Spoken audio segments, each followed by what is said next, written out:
Let me tell them the following. To do what is right is to respect the principles of non-interference in the domestic affairs of other countries. Dramatisasi sidang sengketa tanah Dago. Siapapun yang menang, warga tetap jadi korban.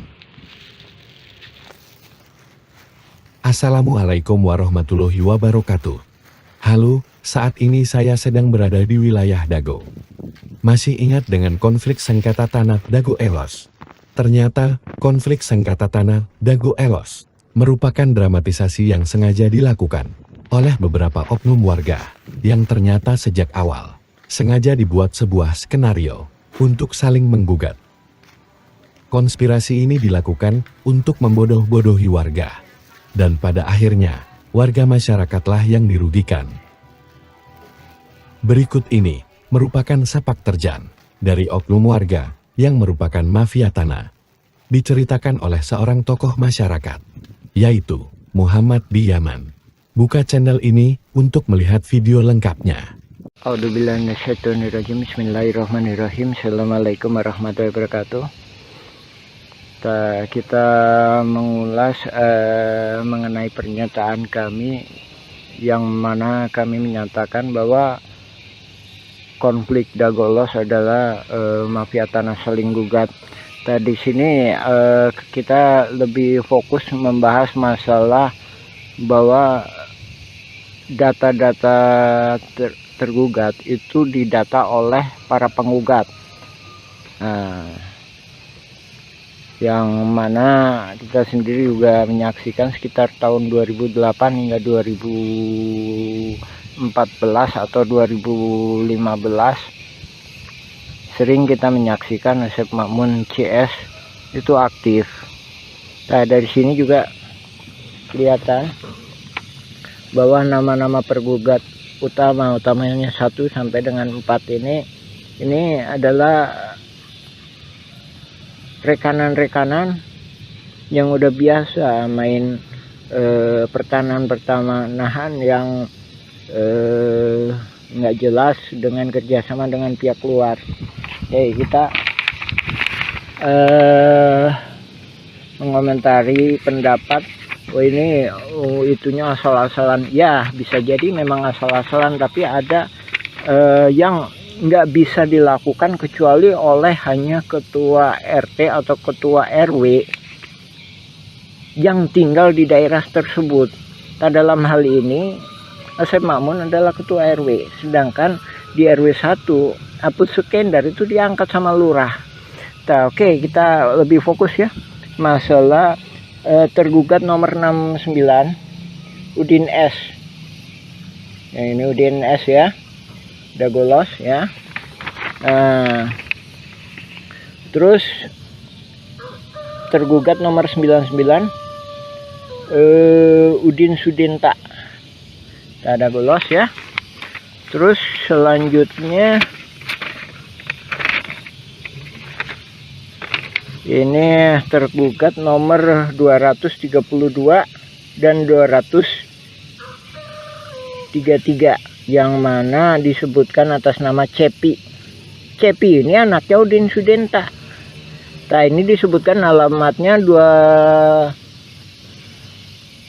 215A sama 215 ya, cuma dikasih tambah A. Ini menunjukkan bahwa yang ngedata ini pihak tergugat, bukan penggugat. Ini menunjukkan suatu kerjasamanya. Oke, kita jelaskan ya. Adapun Udin Sudinta itu yang dimaksudkan dulu yang namanya Udin S ya, penggugat 69 ini ya. Dulu yang bersangkutan itu memang tinggal di RW 2 ya. Terus penggugat nomor 99 itu Udin Sudinta. Dia punya juga bidak di sebelah terminal yang sekarang dipakai tambal ban. Itu ya kan. Terus kenapa kok bisa itu Cepi? Ada nama Cepi, padahal ini dia sendiri juga ini udah koordinasi antara penggugat sama tergugat.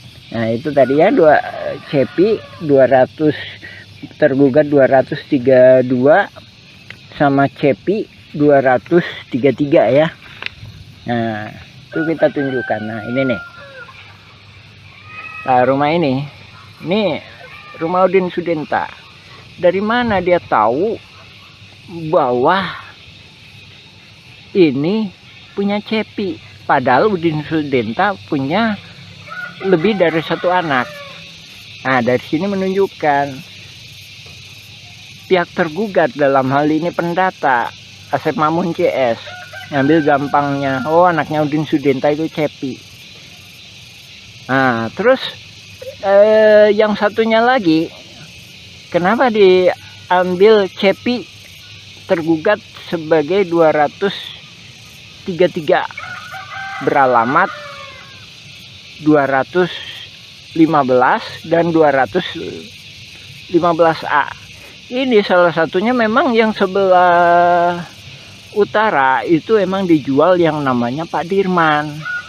Sementara Pak Dirman itu mau jadi warga RT 07 RW 1. Ini kami duga dia khawatir kalau Pak Dirman ini dibantu oleh warga RW 01, dalam hal ini warga RW 01 yang nggak masuk dalam jaringan mafia tanah.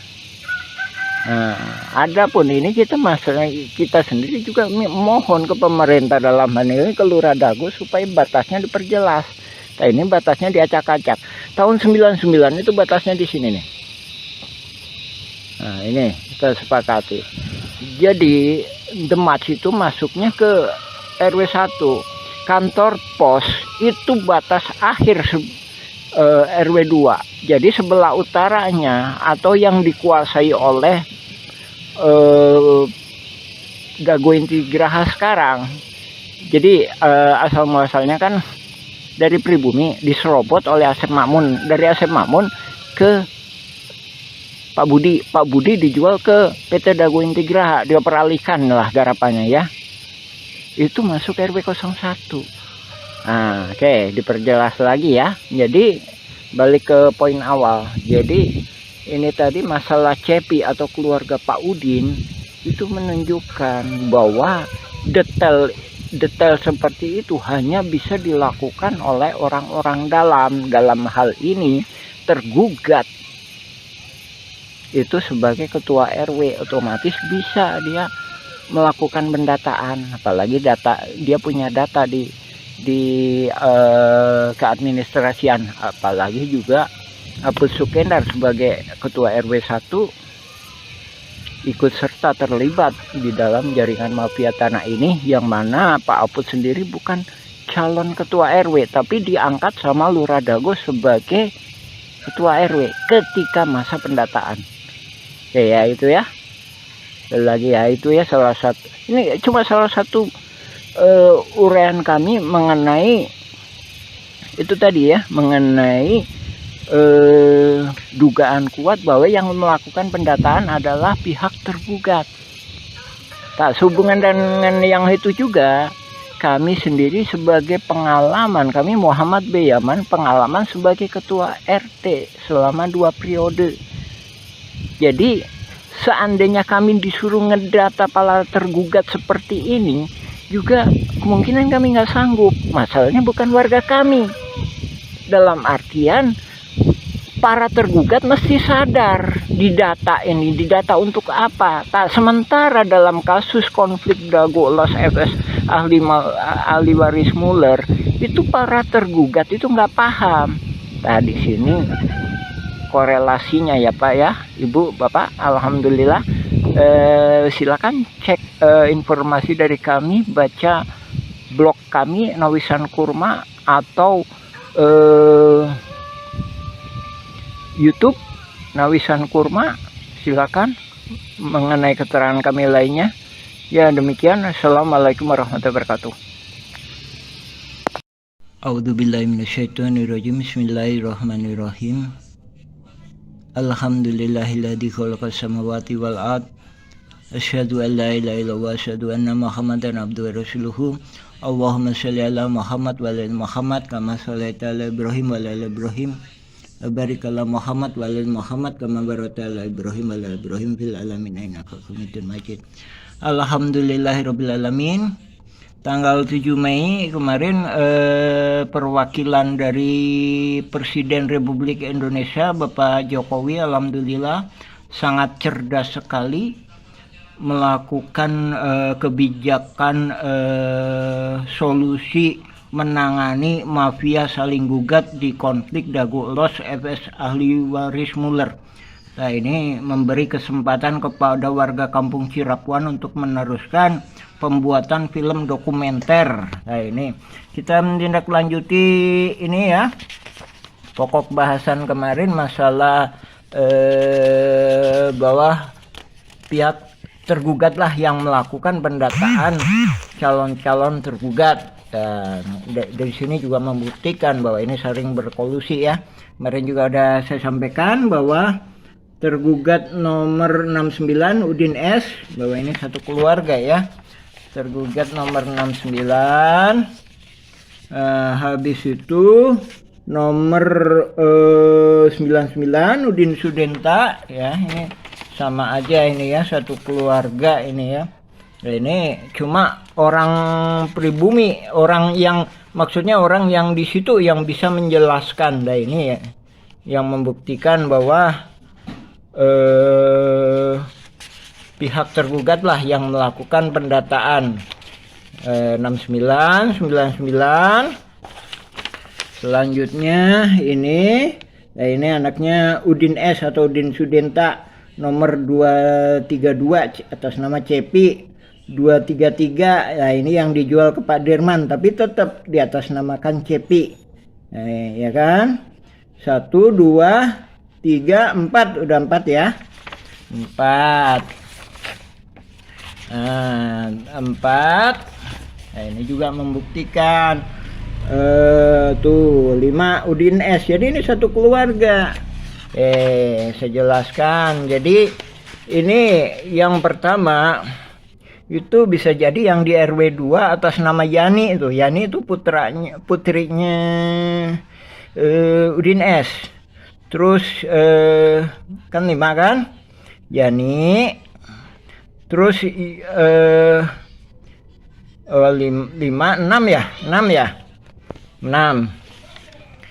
Itu tadi ya, tergugat nomor 69 1. Ini atas nama Yani, sekarang ditempati oleh Yani.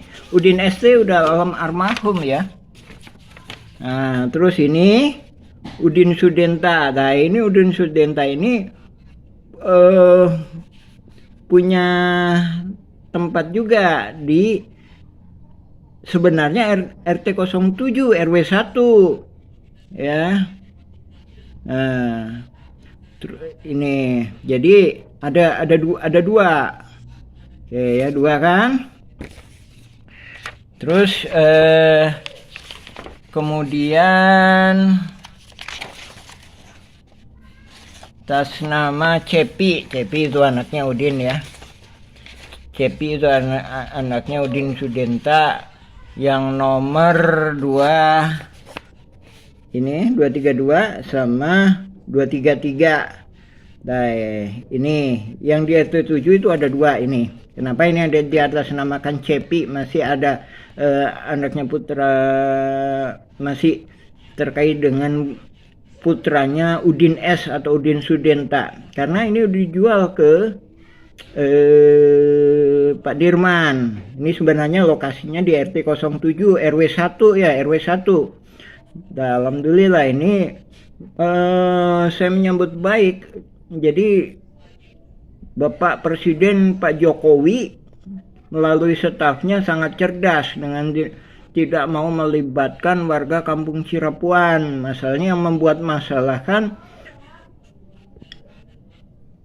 mafia saling gugat ya mereka, yang menyelesaikan ya memang harusnya mereka. Itu kalau kita ditanya Muller penipuannya di mana, kita nggak bisa menunjukkan kecuali menunjukkan lewat oknum-oknum, kaitannya dengan oknum-oknum. Tuh tadi kan. Sekali lagi ya, 69, tergugat 69, 99, 232, 233. Kan? Habis itu 301. Nah, ini kami perjelaskan. 1 ditempati Yani, putranya Udin Sudenta. Terus kedua di RT 7 itu ada 2. Yang satunya dipakai si Cepi, anaknya Udin S. Yang kedua dijual ke Pak Dirman, dioper aligalapkan kah ke Pak Dirman, tapi tetap atas nama Cepi. Terus ada lagi di terminal Dago, itu ada 2. Satu buat warung kopi, kedua bikin tambal ban. Nah, itu membuktikan ya bahwa ini nggak akan mungkin kalau yang melakukannya pihak penggugat yang notabene nggak paham betul area sekitar sini ya. Ya, alhamdulillah kita menghormati kebijakan Bapak Presiden. Kita juga udah nulis nih, Bapak Panglima Perang Tertinggi Republik Indonesia, nih nomor suratnya. Ini total berkasnya beratnya lebih kurang 2,7 kilo. Adapun yang kita kirim surat ke DPR pusat beratnya 3 kilo.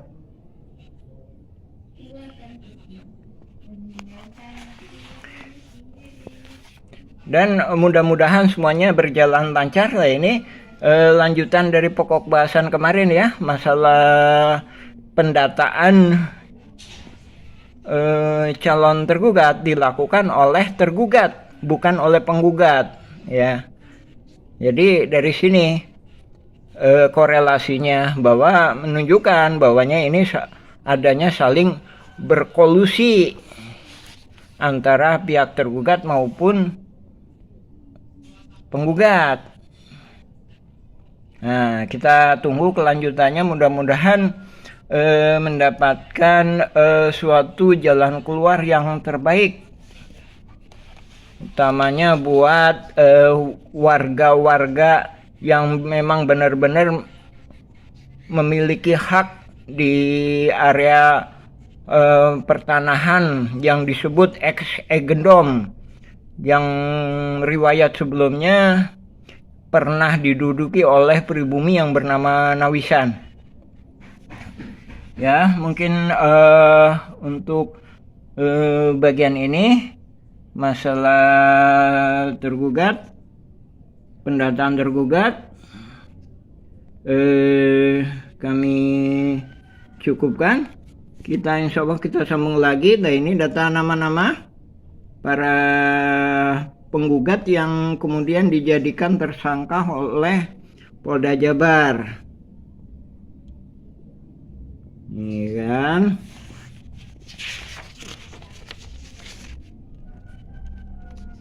Ini berkas pengadilan negeri. Silakan simak berita dari kami, atau juga bisa ngambil sebagai referensi juga berita dari putusan Pengadilan Negeri Bandung, Pengadilan Tinggi, Kasasi, dan peninjauan kembali Mahkamah Agung. Alhamdulillahirrabbilalamin. Assalamualaikum warahmatullahi wabarakatuh.